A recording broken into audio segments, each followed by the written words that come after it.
ñuy suivre Guédiawaye Info ak Banlieue Pro ñu ngi am mbégte ak kontaan bu mag ba léegi rek ñu nekk ci réaction yi nga xam ne ci remaniement bu président de la République def ñu toog ak benn kilifa bu mag ci Guédiawaye monsieur Racine Ba nekk aussi conseiller au niveau mairie de la ville de Guédiawaye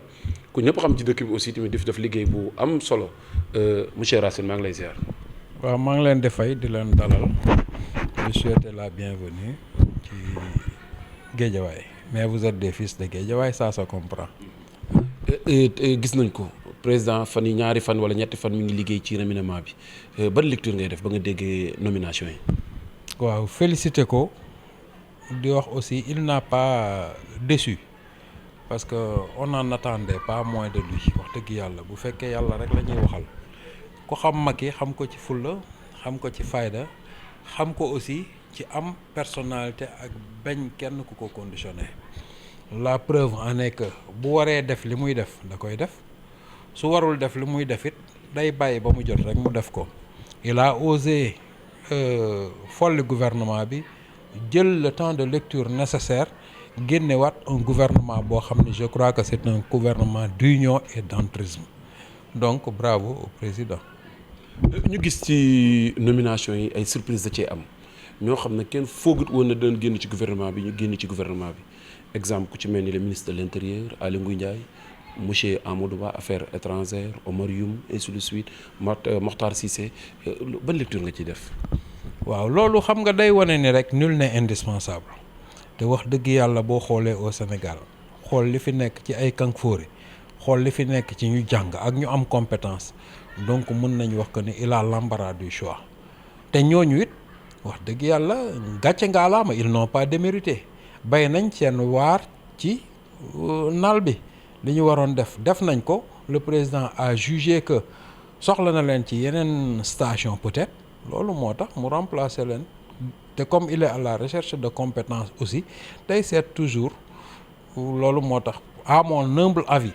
mu génnee leen jël ñeneen ñoo xam ne ñooñu la fa def mais c'est pas des gens qui ont démérité li ñu def ci réew mi mën nañ ko lim à n'en plus finir mais macha allah. politologue yëpp lu ñuy wax dañuy wax ne boo seetloo ci gouvernement bii nii changement ñooñu dafa nekk ñooñu dañoo amoon ay ambition seen ambition yooyu tax na ñu génne leen yow ndax bokk nga ci ñuy defee lecture bi noonu. waaw xam nga nit ñi li ñuy fàtte ñun ñëpp benn ambition la ñu am mooy servir le pays via le président de la République yow bu la président tey tànnee def la ministre c'est pas parce que da nga gën a compétent sénégalais yëpp daf la tànn def la ministre mais pour un laps de temps parce que nekk ministre. du loo xam nit da koy judduwaale da nga koy nekk pour un laps de temps c'est pas que ñoom ils avaient des ambitions présidentielles man gisewuma ko noonu nit ñi ñooy wër di wax rek mais kenn ci ñoom taxawul def déclaration ne je veux être président ou responsable de ce parti koo ci laaj daf la naan je suis là pour servir le pays et être aux ordres du président de la République donc nit ñi ñooy def ay interprétations te ñoom ñëpp c'est des hommes de valeur yoo xam ni si besoin en était tey bu ñu leen woowaatoon am leneen lu ñu leen dénk dañ ciy def lu baax comme ku mel ni Matar Cissé je le connais personnellement et je sais que c'est un homme de valeur donc il est là pour servir le président ku mel ni Aly Ngouille Ndiaye ñooñu c'est des gens qui sont très loyaux au président donc jàppuma que ni problème moo tax wala dañu am ay ambition wala yooyu non mais gouvernement mooy doxee noonu saa yu fas dawee ba benn jamono da nga koy làbbali pour mu gën a mën a daw rek. ñu gisaat beneen surprise bu ci amaat ba léegi ci gouvernement bi muy dugg ak Idriss Seck ak ay ñoñam yow noo ko jàngatee. waaw pour man loolu du surprise parce que boo xoolee ci charte bi nga xam ne Macky signé woon nañ ko muy assises yi ñu fi defoon ils avaient dit que day am benn statut boo xam ne dañ koy jox au leader de l'opposition te bu leen fàtte ni Idrissa Seck c'est la deuxième force il est sorti deuxième aux élections passées. donc vu charisme am vu parcours politique am vu fi mu jaar yëpp mais c'est tout à fait normal qu'il vienne servir le pays su fekkee du ay ambition personnelle mais li muy wax namm servir dëkk bi moo ko tax a jóg ñu jox ko lu day ni une institution aussi haute que CSE mais je crois que vraiment bu dee liggéeyal dëkk bi rek moo ko tax a jóg il ne va pas hésiter parce que ñun ñii ñëpp ku ci président woo ne la kaay liggéeyal réew mi ngay def politique te nga namm servir sa dëkk wax dëgg yàlla da ngay ñëw jàpp ci et xam ngeen ni il n'est pas dans le besoin du daw xaalis wala dara moo tax mu dugg mais c'est parce que le président a jugé que am na ay compétences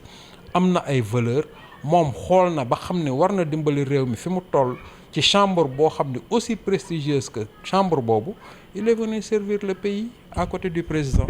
dafa am loo xam ne benn kàddu boo xam ne Idriss Seck da ko doon wax da doon wax ne moom ci àddina jamono ñu toll dootu jëliti benn nomination lu dul dañ ko maam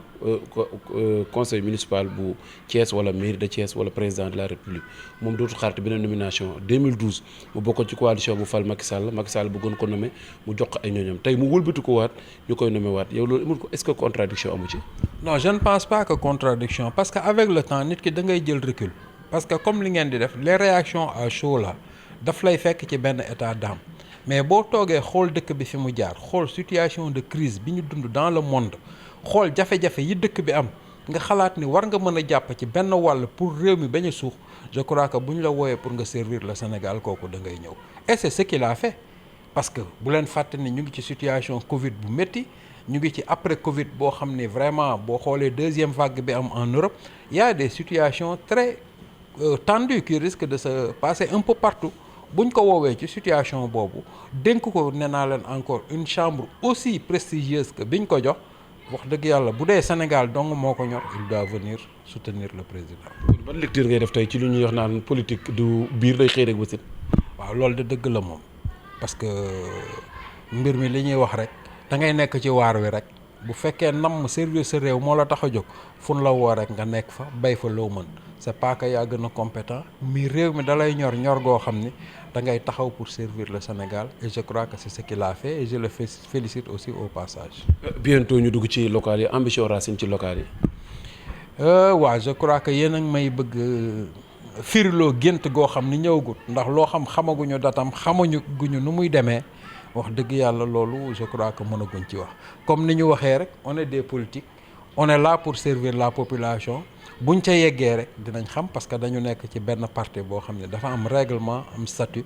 am ku koy incarner dans le département ñu ngi nekk ci ginnaawam di déglu. kàddu gu mujj lan ngay tëjee. waa sant leen sant sénégalais yi yëpp sant le président de la république féliciter tous les ministres féliciter encore le président pour la nomination d'un des fils de Guédiawaye parce que bu leen fàtte ni tànnaat na kenn koo xam ne ci biir Guédiawaye muy le ministre Néné Fatoumata Tall parce que c'est un honneur lu day ni ministère de la jeunesse kan lañ ko dénk ñu ne doomu Guédiawaye kon ñun ñëpp dañ ciy kontaan nekk ci ginnaawam di ko souhaiter bon vent et très bonne continuation. balaa maa tëj benn question bu ñëw léegi da nga wax Guédiawaye mu nekk grand parti ñëpp xamoon leen dañu wax na sax dañoo xaw a jege président te gisul leen ci gouvernement bi yow ban lecture nga ciy def. loolu nag yaakaar naa président dong nga ci mën a tontu. jërëjëf maa ngi leen di sant. conseil communication.